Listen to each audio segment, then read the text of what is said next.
ఈరోజు మనం everyday early morning బ్రేక్ఫాస్ట్కి బిఫోర్ తీసుకోవాల్సిన వెజిటబుల్ జ్యూస్ గురించి అయితే తెలుసుకుందాము.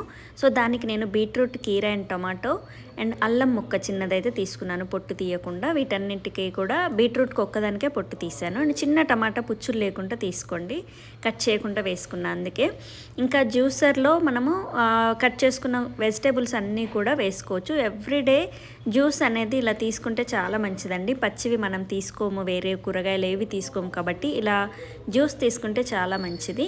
సో అవి కూడా పొట్టు లేకుండా తీసుకోవడానికి ట్రై చేయండి. అండ్ జ్యూసర్లో వేసి నేనైతే జ్యూస్ రెడీ చేసుకుంటున్నాను. సో చాలా మెత్తగా గ్రైండ్ అయిపోవాలన్నమాట, పేస్ట్ లాగా అయిపోవాలి మొత్తం కంప్లీట్గా. ఎక్కువ వాటర్ అయితే పోసుకోకండి, కొంచెం చిన్న గ్లాస్ అయితే సరిపోతాయి అన్నమాట.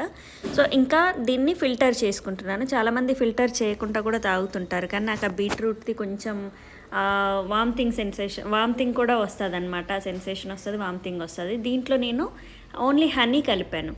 సో మీరు లెమన్ కూడా యాడ్ చేసుకోవచ్చు. ఇది చల్లగా ఉంది కాబట్టి సర్ది అవుతుంది అనేసి నేను ఇంకా లెమన్ కలపలేదు. అండ్ హనీ అయితే ఒక 2 స్పూన్స్ వేసుకొని తాగేసాను. ఎర్లీ మార్నింగ్ డైలీ ఇలా చేస్తే బ్లడ్ ఇంప్రూవ్ అవుతూ ఉంటుంది.